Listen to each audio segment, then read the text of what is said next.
Morning students, differential equation के इस video में आप सभी का स्वागत है।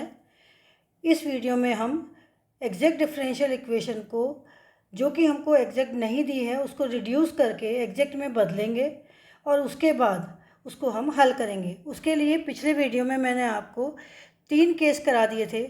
आज मैं आपको case 4th and case 5th कराऊंगी और इसके सवाल भी हल कराऊंगी। जब हमको कोई डिफरेंशियल इक्वेशन दी होती है, अगर वो एग्जैक्ट नहीं होती है तो उसे हमें एग्जैक्ट में रिड्यूस करना है। उसके लिए 6 नियम हैं, उनमें से मैंने आपको 3 पिछले वीडियो में करा दिए हैं और 2 इस वीडियो में मैं करा रही हूँ, एक मैं नेक्स्ट वीडियो में कराऊंगी। तो केस 4th क्या है हमारे पास में? केस 4th है हमारे पास में, केस 4th इज जब 1/n delta m upon delta y minus delta n upon del x केवल x का फंक्शन हो, केवल x का फंक्शन हो या अचर हो। दोनों में से कोई सा भी हो, या तो x का फंक्शन हो या अचर हो। क्योंकि हम एग्जैक्ट निकालने के लिए क्या देखते हैं, कोई भी जो इक्वेशन दी होती है उसमें हम ये देखते हैं कि del m upon del y is equal to del N upon del x होना चाहिए। अगर ये नहीं है तो हमारी इक्वेशन एग्जैक्ट नहीं है। अगर ये एग्जैक्ट नहीं है तो हम इसे एग्जैक्ट में बदलते हैं। तो उसके लिए इस नियम के अकॉर्डिंग हम क्या करेंगे कि जो हमारे ये del m upon del y is equal to del N upon del x आया है, इसको हम आपस में माइनस करेंगे। माइनस करके हम n से डिवाइड करेंगे। यदि हम n से डिवाइड करते हैं और वो जो फंक्शन आता है हमारे पास में, वो फंक्शन केवल x का फंक्शन हो या केवल अचर फंक्शन हो, तो उसका समाकलन गुणांक ज्ञात करेंगे और जो इंटीग्रेटिंग फैक्टर आएगा उसको हम दी हुई समीकरण से गुणा करके उसको एग्जैक्ट बनाएंगे और उसको फिर वैसे ही हल करेंगे जैसे कि हम एग्जैक्ट डिफरेंशियल इक्वेशन को हल करते हैं। तो यहाँ पर देखिए, यदि अवकल समीकरण हमारे पास M D x plus N D Y इस रूप का है, तो हम उसका पहले delta M upon delta Y equal to delta N upon delta X निकालेंगे। और अगर ये निकालने के बाद ये इक्वल टू नहीं आता है तो हम क्या कहेंगे, अगर ये इक्वल टू नहीं आता है तो फिर हम ये निकालेंगे 1/n delta M upon delta y minus delta N upon delta x, और ये हमारा फंक्शन एफ एक्स का होना चाहिए या कॉन्स्टेंट होना चाहिए। अगर ये इन दोनों में से कोई सा भी है तो हम इसका इंटीग्रेटिंग फैक्टर क्या निकालेंगे, ई की power integral of F x D x. फिर ये जो हमारा इंटीग्रेटिंग फैक्टर आएगा, इस इंटीग्रेटिंग फैक्टर को हम इससे गुणा कर देंगे और फिर उसको हम हल करेंगे। इसी तरह से केस 5 हमारे पास में क्या है, हम यहाँ पर n से डिवाइड करते हैं और पहले delta M upon delta Y को delta N minus delta X को माइनस करते हैं। अब हम केस 5 में इसका उल्टा कर देंगे। हम यहाँ पर ये m से तो डिवाइड कर देंगे और delta N minus delta x upon delta M upon delta y, ये इस तरह से माइनस का बाद में करेंगे। और ये फंक्शन एफ एक्स का हो या कांस्टेंट हो, तो हम क्या कहेंगे कि इसका इंटीग्रेटिंग फैक्टर क्या होता है हमारे पास में, ई की power f of Y D y. तो अगर हमारे पास में जो फंक्शन बचता है उसको m से डिवाइड करने के बाद में अगर फंक्शन x का आता है तो हम केस 4 के अकॉर्डिंग और नहीं तो केस 5 के अकॉर्डिंग इसको सॉल्व करेंगे। अब मैं आपको दोनों का एक एक क्वेश्चन करके दिखाती हूँ। क्वेश्चन नंबर 1 है हमारे पास में y plus 1/3 y³ plus 1/2 x² into d x plus 1/4 x plus x y square into d Y equal to 0। ये हमारे पास एक सवाल दिया हुआ है। अब हम इसका हल निकालेंगे। तो सबसे पहले हम क्या देखेंगे कि ये हमारे पास M D x plus N D Y रूप में है कि नहीं। ये इसी रूप में है हमारे पास में एम डी एक्स, ये हमारे पास में एम हो गया और ये हमारे पास में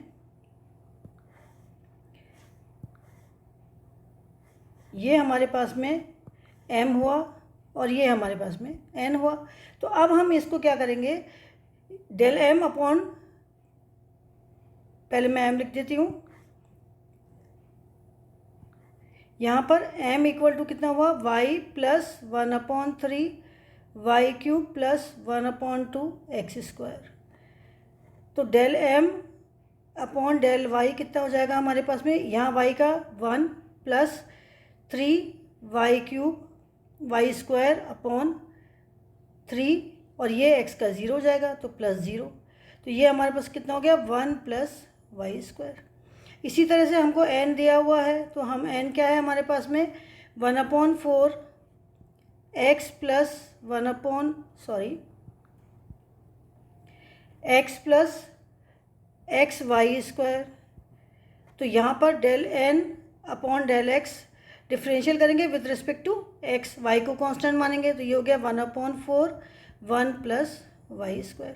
अब ये हमारे पास में हमने क्या देखा कि ये इक्वेशन नंबर 1 और ये अगर इक्वेशन नंबर इसको इक्वेशन नंबर 1 मान लीजिए, इसको 2 और इसको 3। अगर ये इक्वेशन दोनों बराबर नहीं है मतलब del m upon del y is not equal to del n upon del x। अब हम क्या करेंगे, इसको हम माइनस करेंगे तो del m upon del n minus del n upon del x minus करके देखेंगे तो इक्वेशन नंबर 2 से ये यहाँ पर देखिए ये 2 से ये क्या है 1 + y²। तो यहाँ पर ये आ जाएगा 1 + y² minus del n upon del x कितना है दिस, ये हो गया हमारे पास में। तो ये हमारे पास में आ जाएगा 1/4 1 + y² which is equal to हमारे पास में क्या आया which is equal to 4 upon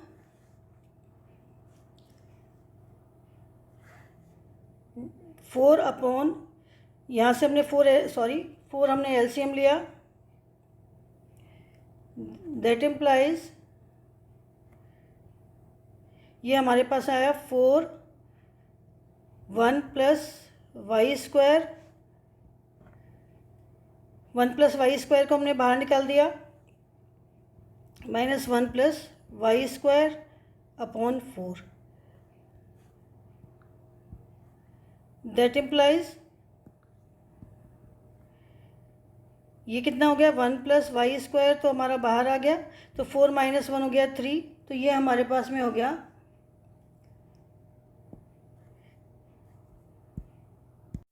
तो ये हमारे पास में हुआ 3/4 1 + y²। अब हम क्या करेंगे डिवाइड में 1/n।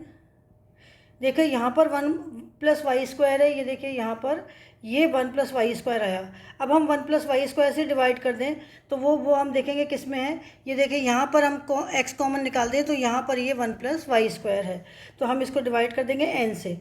तो 1/n delta m 1/n delta m upon delta y delta m upon delta y minus delta n upon delta x which is equal to 1/x हमारे पास में क्या है, यहाँ से 1/n हमारे पास में है ये 1/4, ये हमारे पास में है 1/4 इंटू x प्लस xy²। ये तो हमारे पास में n हो गया, n को हमको नीचे डिवाइड करना है तो उसको उल्टा कर देंगे। This is 1 into this into हमारे पास में आया ये तो इंटू 3/4 1 + y²।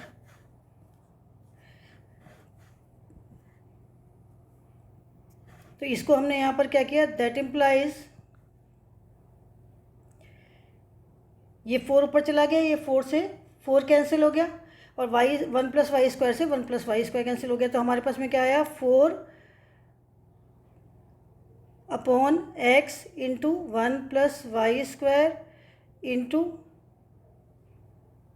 3/4 1 + y²। इससे तो ये कैंसिल हो गया और इससे ये कैंसिल हो गया तो ये हमारे पास में आएगा 3/x। तो ये क्या है 3/x, ये क्या है हमारे पास में फंक्शन ऑफ x हो गया। तो हमारे पास इंटीग्रेटिंग फैक्टर, इसलिए इंटीग्रेटिंग फैक्टर क्या हुआ हमारे पास में इज इक्वल टू e की power integration of f(x) dx which is equal to e की power integration of 3/x dx which is equal to e की पावर 3 बाहर निकाल देंगे, इंटीग्रेशन ऑफ 1/x dx, और 1/x dx होता है log x, तो which is equal to e⁻³ log x, और विच इज़ इक्वल टू x³। अब ये हमारा इंटीग्रल हो गया। अब इसको हम मल्टीप्लाई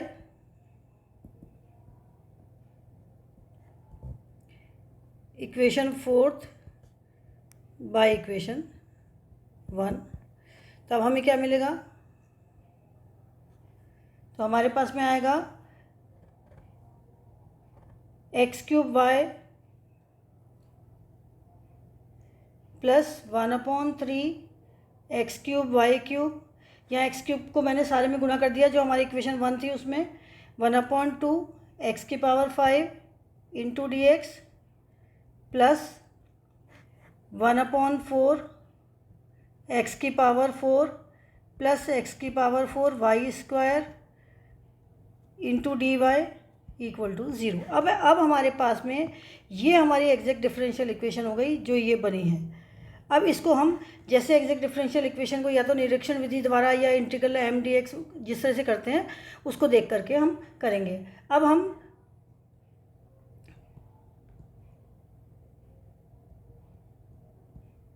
जो कि एग्जैक्ट डिफरेंशियल इक्वेशन है, ठीक है। अब हम क्या करेंगे इसको, दैट इम्प्लाइज, इसको सारों को देख करके अलग अलग ले लेंगे x dx और x dy के अकॉर्डिंग।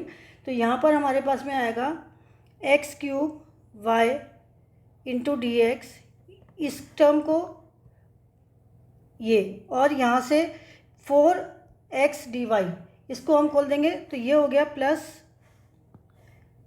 1/4 x⁴ dy। एक तो ये हो गया हमारे पास में टर्म।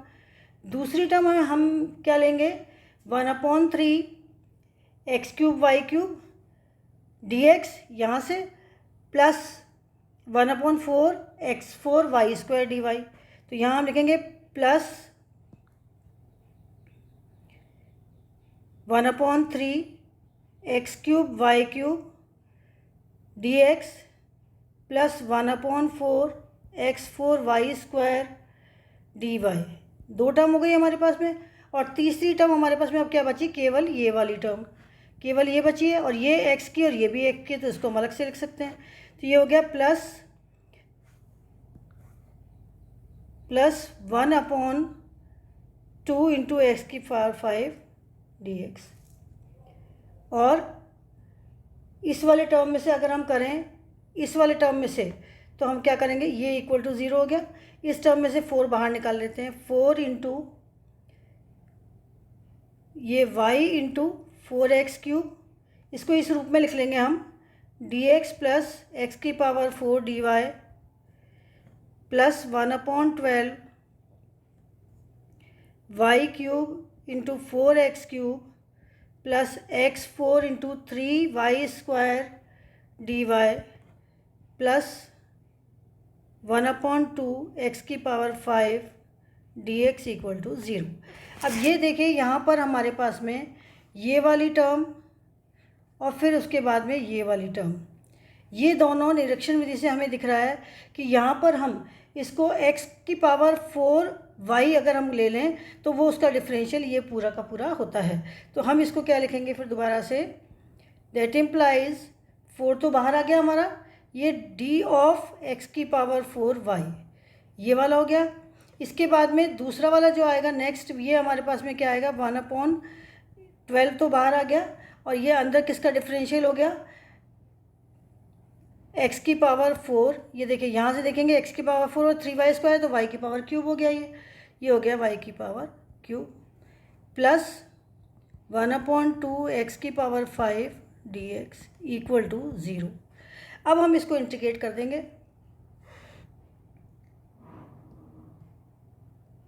समाकलन करने पर हमारे पास में क्या आएगा, 1/4, ये हमारे पास में, एक मिनट, ये वाला यहाँ से,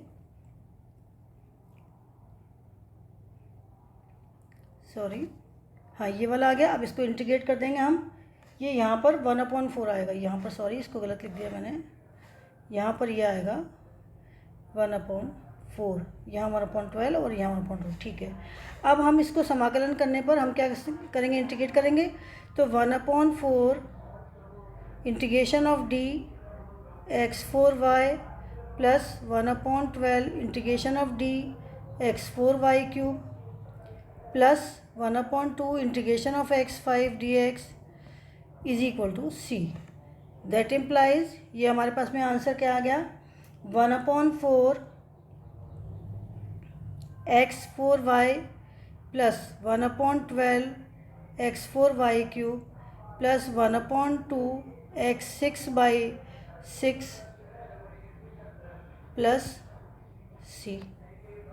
दैट इम्प्लाइज हमारे पास आंसर हुआ, इसको एलसीएम ले लेंगे हम यहाँ पर 12, क्योंकि यहाँ भी 6 2 12 है, यहाँ भी 12 है, तो यहाँ हम एलसीएम ले लेंगे। हमारे पास आंसर हुआ 3x4y plus x4y³ plus x6 equal to 12, sorry यहाँ पर इक्वल टू 12c1। तो दैट इम्प्लाइज 3x4 प्लस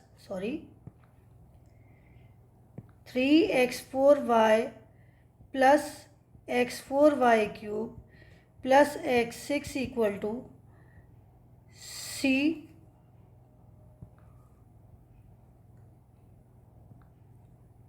यहाँ पर c, यहाँ पर c1। तो इस तरह से हमारे पास में ये हमारा हुआ आंसर। तो सबसे पहले हमने क्या करा, दोबारा से इसको मैं आपको बताती हूँ। सबसे पहले हमने क्या करा, ये हमको सवाल मिला, यहाँ पर ये m है और ये हमारे पास n है और ये हमारे पास में m है। तो ये mx प्लस n dy के रूप में समीकरण हो गई। इसमें m को हमने del m upon del y कर दिया, इसके बाद में n लिखा, n को del n upon del x कर दिया। अब ये दोनों क्योंकि बराबर नहीं आ रहे, इक्वेशन नंबर 2 और इक्वेशन नंबर 3 दोनों बराबर नहीं आ रहे, इसका मतलब हमने इसको माइनस किया और माइनस करके हमने 1/n से डिवाइड कर दिया। डिवाइड करके हमारे पास में एक फैक्टर आया जो कि फंक्शन ऑफ x था, इसका इंटीग्रेटिंग फैक्टर निकाल दिया। इस इंटीग्रेटिंग फैक्टर को हमने इक्वेशन से मल्टीप्लाई कर दिया और मल्टीप्लाई करके इस इक्वेशन को हमने अलग अलग dx dy के सेपरेट कर लिया अकॉर्डिंग टू द रूल, और उसके बाद में हमने इसको हल करा। तो ये हमारे पास में आंसर आया।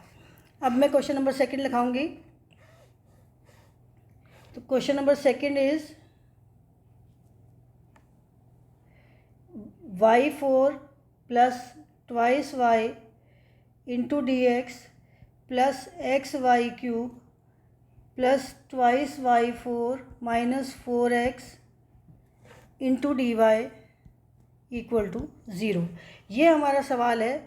अब यहाँ पर अधिकतर हम क्या देखते हैं कि जिस सवाल में हमारे पास m या n छोटा होता है उससे हम डिवाइड कर देते हैं, अधिकतर, सब में ज़रूरी नहीं है पर अधिकतर। जैसे यहाँ पर हम क्या करेंगे, हमको अभी हम निकालेंगे तो देखेंगे कि ये वाला जो टर्म है हमारे पास में m, इसमें से y बाहर निकाल देंगे तो y³ प्लस 2 आ जाएगा, तो ये छोटा है, इसको हम डिवाइड कर लेंगे। सिंप्लीफाई करने के बाद में ये हमारे पास में n है। तो हम सॉल्यूशन जब हम इसका निकालेंगे तो गिवन क्या है हमको, m is equal to y4 plus twice y। तो हम निकालेंगे del m upon del y which is equal to 4y³ plus 2। इसी तरह से n हमको दिया हुआ है, n इक्वल टू है xy³ plus twice y4 minus 4x। तो del n upon del x equal to हो जाएगा, हमको x के सापेक्ष में करना है, तो यहाँ पर x है तो ये केवल y³ आ गया, प्लस ये y का 0 हो गया क्योंकि हमको केवल x के सापेक्ष में करना है, तो यहाँ पर ये 4। तो हमारे पास में जो आंसर आया ये क्या आया हमारे पास में,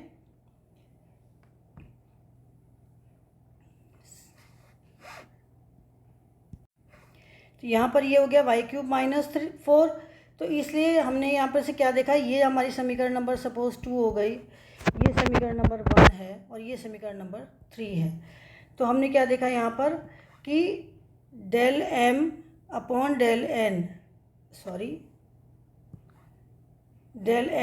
del y is not equal to del n upon del x, ये हमारे बराबर नहीं है, तो हम इसको क्या करेंगे, वही केस फिफ्थ की जैसे हम मेथड को करेंगे, क्योंकि यहाँ से हम माइनस करेंगे, तो ये हो गया del N upon del x minus del m upon del y upon 1/m। तो 1/m हमारे पास में क्या था, मैंने आपको क्या कहा था, जो इन दोनों टर्म में से छोटी हो कोशिश करेंगे कि उससे डिवाइड करेंगे, तो उसी हिसाब से हम फॉर्मूला लगाएंगे। लेकिन अगर फिर भी ज़रूरी नहीं है कि सब में ही हो, इसको हमको देख के ही करना पड़ेगा। तो यहाँ पर हमारे पास del N upon del X क्या है, y³ -4, फिर ये माइनस किया -4y³ -2। तो ये हमारे पास में आया, सिंप्लीफाई करा अगर हमने, तो सिंप्लीफाई करने के बाद में हमारे पास में आया ऊपर का y³ और ये 4y³। तो ये हमारे पास में हुआ, एक प्लस में है ये और ये माइनस में, तो माइनस का 3y³ माइनस का 6 upon y of y³ plus 2। यहाँ से भी मैंने इसको माइनस को 3 को बाहर निकाला, तो ये आएगा y³ plus 2 upon y into y³ plus 2। अब यहाँ से ये कैंसिल हो गया, तो हमारे पास जो फंक्शन आया वो क्या फंक्शन है, दैट इम्प्लाइज फंक्शन क्या है, -3/y। तो इंटीग्रेटिंग फैक्टर हमारे पास में क्या हुआ, ये हमारे पास में है फंक्शन ऑफ x। तो इंटीग्रेटिंग फैक्टर हुआ integrating factor y dy which is equal to e⁻ minus integration of 3/y dy which is equal to e⁻³ log y और विच इज़ इक्वल टू 1/y³। तो हमारा ये इंटीग्रेटिंग फैक्टर हो गया। अब इस इंटीग्रेटिंग फैक्टर को हम गुणा करेंगे पूरे समीकरण से, तो उस समीकरण से गुणा करके हम उसमें रखेंगे। तो दिए गए अवकल समीकरण से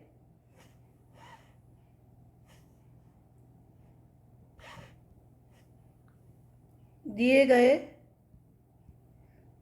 अवकल समीकरण से 1/y³ अवकल समीकरण को दिए गए अवकल समीकरण को 1/y³ से गुणा करने पर, तो हमारे पास में आ जाएगा, that implies y⁴ plus 2y upon y³ into dx plus xy³ plus 2y² minus 4x upon y³ into dy which is equal to 0। That implies y plus 2/y² into dx plus x plus इसमें से ये cancel हुआ 2/y dy minus 4x upon y³ dy equal to 0। That implies, अब यहाँ से हम इसमें से ये y dx और यहाँ से x dy, ये हम इसको ले लें, तो हमारे पास में एक क्या बन जाएगा, एक बन जाएगा y dx plus x dy, ये हमारे पास में बन गया एक टर्म। अब दूसरी टर्म हम क्या लेंगे, दूसरी टर्म हम ले लेते हैं ये 2/y² dx और 4x अपॉन y³ dy। तो यहाँ से हमारे पास में क्या आ जाएगा, यहाँ पर प्लस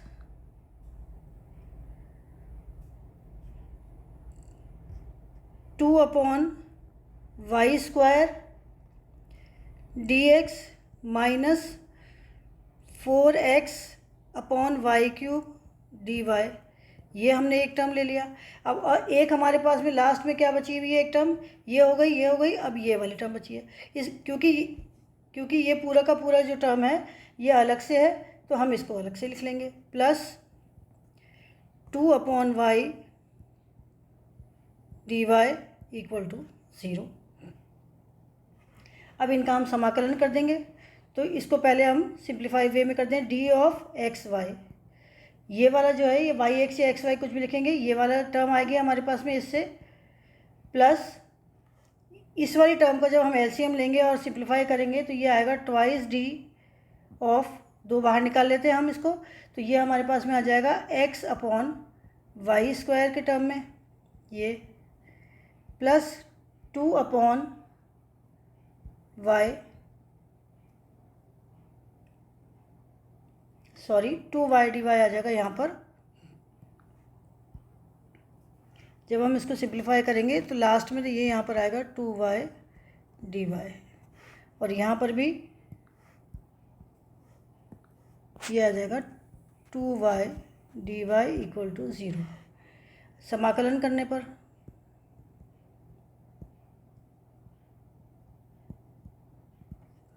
तो integration of D X Y plus 2 integration of D X upon Y square plus 2 integration of Y D Y equal to C, यहाँ पर सी आ जाएगा, कॉन्स्टेंट ऑफ इंटीग्रेशन जब निकालेंगे तो यहाँ पर हमारे पास में आ जाएगा C. That implies X Y plus 2x upon Y square plus Y square equal to C, और X Y cube plus twice X plus Y 4 equal to C Y square, ये हमारा आंसर हुआ। तो इस तरह से आप जो भी आपको डिफरेंशियल इक्वेशंस दी हुई हैं, पार्शियल ऑर्डिनरी डिफरेंशियल इक्वेशन, उन ऑर्डिनरी डिफरेंशियल इक्वेशंस को देखेंगे कि वो किस टाइप से सॉल्व हो सकती है, या कैसी है, लीनियर है या वो होमोजीनियस है या वो एग्जैक्ट है, और अगर नहीं है तो उनको कैसे रिड्यूस करके उनमें ला सकते हैं, और फिर उन सवालों को आप सबको हल करेंगे। इन सब के वीडियो मैंने आपको पहले बना दिए हैं और डाल दिए हैं। अगर आपको पसंद आते हैं वीडियो तो आप इनको पिछली वाली वीडियोज़ को भी जा कर के देख सकते हैं। Thank you.